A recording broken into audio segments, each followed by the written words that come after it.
তৃতীয় অধ্যায় কর্মযোগ। কৃষ্ণ ভাবনাময় কর্তব্য কর্ম সম্পাদন। এই অধ্যায়ে বর্ণিত হয়েছে এই জড়জগতে প্রত্যেককে কোনো ধরনের কাজে নিযুক্ত থাকতে হয়, কিন্তু কর্ম সকল মানুষকে এই জগতের বন্ধন থেকে আবদ্ধ করতেও পারে, আবার তা থেকে মুক্ত করে দিতেও পারে।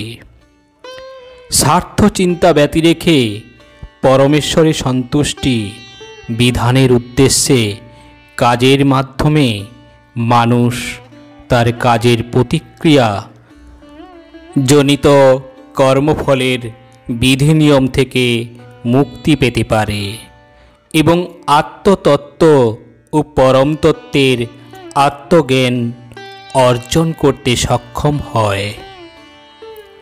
অর্জুন উবাচ জ্যায়সি চেৎকর্মণস্তে মতা বুদ্ধির্জনার্দন তৎ কিম কর্মণি ঘোরে মাম নিয়োজয়সি কেশব।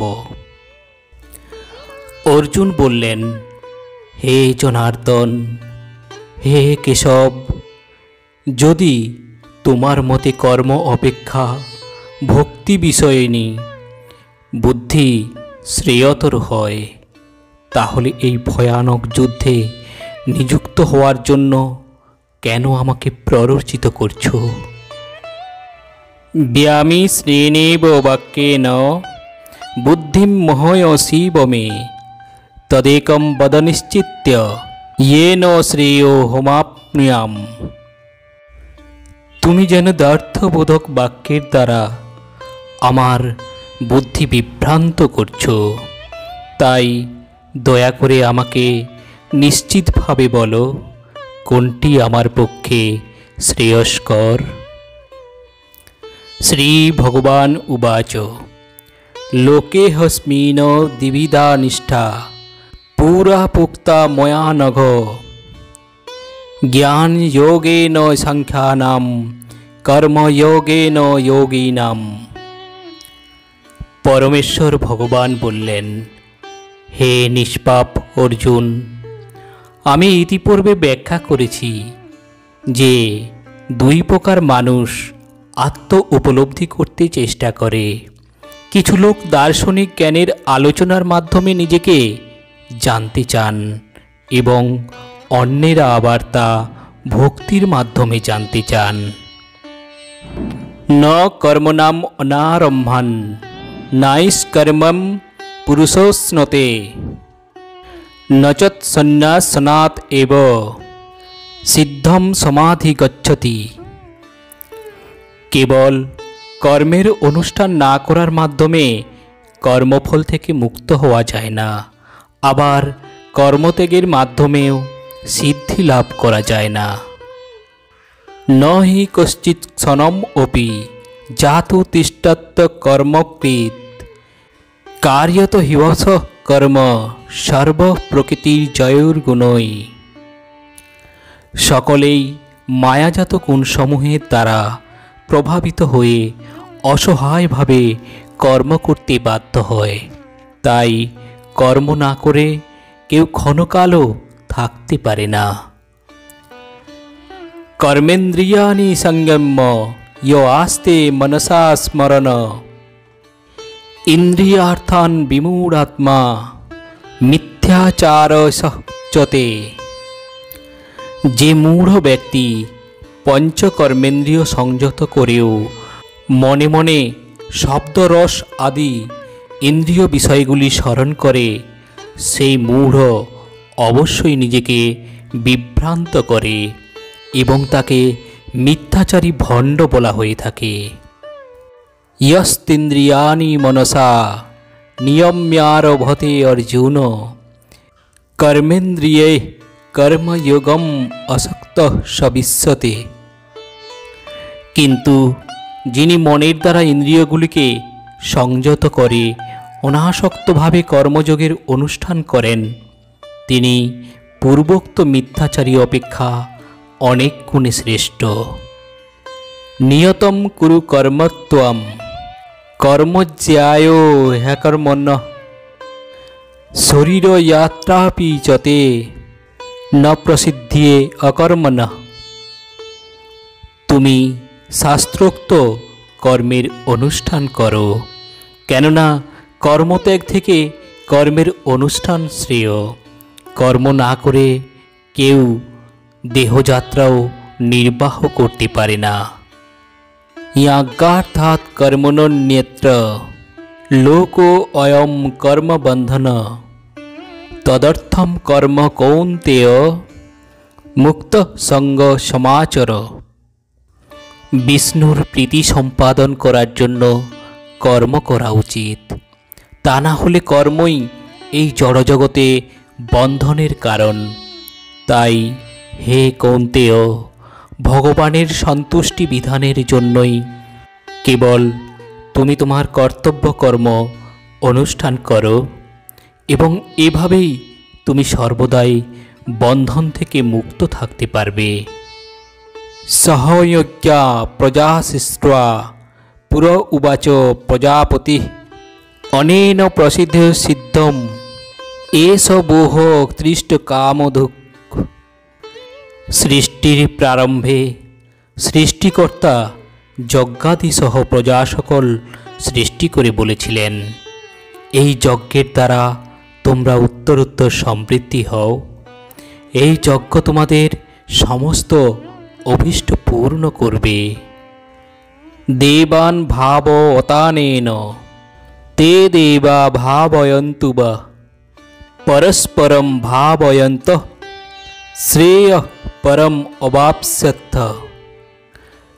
তোমাদের যজ্ঞ অনুষ্ঠানে প্রীত হয়ে দেবতারা তোমাদের প্রীতি সাধন করবেন। এভাবেই পরস্পরের প্রীতি সম্পাদন করার মাধ্যমে তোমরা পরম মঙ্গল লাভ করবে। ইষ্টান ভোগান হিব দেবা দাস্যন্তে যজ্ঞ ভাবিতা তাইর দত্তান অপ্রদায় এব য় ভুঙ্ক্তে স্তেন এব স। যজ্ঞের ফলে সন্তুষ্ট হয়ে দেবতারা তোমাদের বাঞ্ছিত ভোগ্যবস্তু প্রদান করবেন, কিন্তু দেবতাদের প্রদত্ত বস্তু তাদের বিনোদন না করে যে ভোগ করে সে নিশ্চয়ই চোর। যজ্ঞ সৃষ্ট আসীন সন্তমুচ্যতে সর্বকিল বিষয়ে ভুঞ্জতে তে তু অঘম পাপ ইয়ে পশ্চন্তি আত্মকারণাৎ। ভগবদ্ভক্তারা সমস্ত পাপ থেকে মুক্ত হন, কারণ তারা যজ্ঞ বিশিষ্ট অন্নাদি গ্রহণ করেন। যারা কেবল স্বার্থপর হয়ে নিজেদের ইন্দ্রিয় তৃপ্তির জন্য অন্নাদি পাক করে তারা কেবল পাপই ভোজন করে। অন্নাৎ ভবন্তি ভূতানি পর্যনাৎ অন্ন সম্ভব যজ্ঞাৎ ভবতি পর্যন্ন যজ্ঞ কর্ম সমুদ্ভব। অন্ন খেয়ে প্রাণীগণ জীবন ধারণ করে, বৃষ্টি হওয়ার ফলে অন্ন উৎপন্ন হয়, যজ্ঞ অনুষ্ঠান করার ফলে বৃষ্টি উৎপন্ন হয় এবং শাস্ত্রোক্ত কর্ম থেকে যজ্ঞ উৎপন্ন হয়। কর্ম ব্রহ্ম উদ্ভম বৃদ্ধি ব্রহ্ম অক্ষর সমুদ্ভব তস্মাৎ সর্বগতম ব্রহ্ম নিত্যম যজ্ঞে প্রতিষ্ঠিতম। যজ্ঞাদি কর্ম বেদ থেকে উদ্ধৃত হয়েছে এবং বেদ অক্ষর বা পরমেশ্বর ভগবান থেকে প্রকাশিত হয়েছে। অতএব সর্বব্যাপক ব্রহ্ম সর্বদা যজ্ঞে প্রতিষ্ঠিত আছেন। এবং প্রবর্তিতম চক্রম ন অনুর্বতি হয় অঘায়ু ইন্দ্রিয়ারাম মোঘম পার্থস জীবতি। হে অর্জুন, যে ব্যক্তি এই জীবনে বেদের দ্বারা প্রতিষ্ঠিত যজ্ঞ অনুষ্ঠানের পন্থা অনুসরণ করে না, সেই ইন্দ্রিয় সুখ পরায়ণ পাপী ব্যক্তি বৃথা জীবন ধারণ করে। यतु आत्मरोति एव स्यात् आत्मतृप्तमश्च मानव आत्मनि एव च सन्तुष्टः तस्य कार्यं न विद्यते। किन्तु যে ব্যক্তি আত্মাতেই প্রীত, আত্মাতেই তৃপ্ত, আত্মাতেই সন্তুষ্ট, তার কোনো কর্তব্য কর্ম নেই। ন এব তস্য কৃতেন অর্থ ন অকৃতেনেহ কশ্চন ন চাস্য সর্বভূতেষু কশ্চিদ অর্থ ব্যাপাশ্রয়। আত্মা আনন্দ অনুভবকারী ব্যক্তির এই জগতে ধর্ম অনুষ্ঠানের কোনো প্রয়োজন নেই এবং এই প্রকার কর্ম না করার কোনো কারণও নেই। তাকে অন্য কোনো প্রাণীর উপর নির্ভর করতেও হয় না। তস্মাৎ আসক্ত সততম কার্যকর্ম সমাচর আসক্ত হি আচরণ কর্ম পরম আপনোতি পুরুষঃ। অতএব কর্মফলের প্রতি আসক্তি রহিত হয়ে কর্তব্য কর্ম সম্পাদন করো। অনাসক্ত হয়ে কর্ম করার ফলেই মানুষ পুরতত্ত্বকে লাভ করে। কর্মণা এব হি সংসিদ্ধিম আস্থিতা জনকাদয় লোক সংগ্রহম এব ওপি সংপশ্যন কর্তুম অর্হসি। জনক আদি রাজারাও কর্ম দ্বারাই সংসিদ্ধি প্রাপ্ত হয়েছিলেন। অতএব জনসাধারণকে শিক্ষা দেওয়ার জন্য তোমার কর্ম করা উচিত। ইয়ৎ ইয়ৎ আচরতি শ্রেষ্ঠতৎ এব তরো জনঃ স ইয়ৎ প্রমাণম কুরুতে লোকস্তৎ অনুবর্ততে। শ্রেষ্ঠ ব্যক্তি যেভাবে আচরণ করেন সাধারণ মানুষেরা তার অনুকরণ করে। তিনি যা প্রমাণ বলে স্বীকার করেন সমগ্র পৃথিবী তারই অনুসরণ করে। ন মে পার্থস্তে কর্তব্যম ত্রিষু লোকেষু কিঞ্চন ন অনাবপ্তম অব্যপ্তব্যম বর্তে এব চ কর্মণি। হে পার্থ, এই জগতে আমার কিছুই কর্তব্য নেই, আমার অপ্রাপ্ত কিছুই নেই, প্রাপ্তব্যও কিছু নেই, তবুও আমি কর্মে ব্যাপৃত আছি। যদিহি অহম ন বর্তয়েম জাতু কর্মণি অতন্দ্রিতঃ মম বর্তমানুবর্তন্তে মনুষ্য পার্থ সর্বশঃ। হে পার্থ, আমি যদি অনলস হয়ে কর্তব্য কর্মে প্রবৃত্ত না হই তবে আমার অনুবর্তী হয়ে সমস্ত মানুষই কর্মত্যাগ করবে। উৎসিদেয়ুর ইমে লোকাঃ ন কুর্যাম কর্মচেত অহম শঙ্করস্য চ কর্তা শ্যামু উপহন্নম ইমা প্রজা। আমি যদি কর্ম না করি তাহলে এই সমস্ত লোকে উৎসন্ন হবে। আমি বর্ণসংকর সৃষ্টির কারণ হব এবং তার ফলে আমার দ্বারা সমস্ত প্রজা বিনষ্ট হবে। সক্তা কর্মণীয় বিদ্বাংস যথা কুর্বন্তি ভারত কুর্যাৎ বিদ্বান তথা অসক্ত চিকীর্ষু লোক সংগ্রহম। হে ভারত, অজ্ঞানীরা যেমন কর্মফলের প্রতি আসক্ত হয়ে তাদের কর্তব্য কর্ম করে, তেমনি জ্ঞানীরা অনাসক্ত হয়ে মানুষকে সঠিক পথে পরিচালিত করার জন্য কর্ম করবেন। ন বুদ্ধিভেদম জনয়েত অজ্ঞানম কর্মসঙ্গিনাম যশয়েত সর্বকর্মাণি বিদ্বান যুক্ত সমাচরণ। জ্ঞানবান ব্যক্তিরা কর্মাসক্ত জ্ঞানহীন ব্যক্তিদের বুদ্ধি বিভ্রান্ত করবেন না, বরং তারা ভক্তিযুক্ত চিত্তে সমস্ত কর্ম অনুষ্ঠান করে জ্ঞানহীন ব্যক্তিদের কর্মে প্রবৃত্ত করবেন। প্রকৃতে ক্রিয়মাণি গুণয়োর কর্মাণি সর্বশ অহংকার বিমূঢ়াত্মা কর্তা অহম ইতি মন্যতে। অন্ধকারে মোহাচ্ছন্ন জীব জড়া প্রকৃতির ত্রিগুণ দ্বারা ক্রিয়মান সমস্ত কার্যকে স্বীয় কার্য বলে মনে করে আমিই কর্তা, এই রকম অভিমান করে। তত্ত্ববিৎ মহাবাহ গুণকর্ম বিভাগয় গুণা গুণেষু বর্তন্তে ইতি মত্বা ন সজ্জতে। হে মহাবাহ, তত্ত্বজ্ঞ ব্যক্তি ভগবত ভক্তিমুখী কর্ম ও সকাম কর্মের পার্থক্য ভালোভাবে অবগত হয়ে কখনো ইন্দ্রিয় সুখ ভোগাত্মক কার্যে প্রবৃত্ত হন না। প্রকৃতের গুণ সংমূঢ়া সজ্জতে গুণ কর্মসু তান অকৃতস্নবিদ মন্দান কৃতস্নবিদ বিচালয়েত।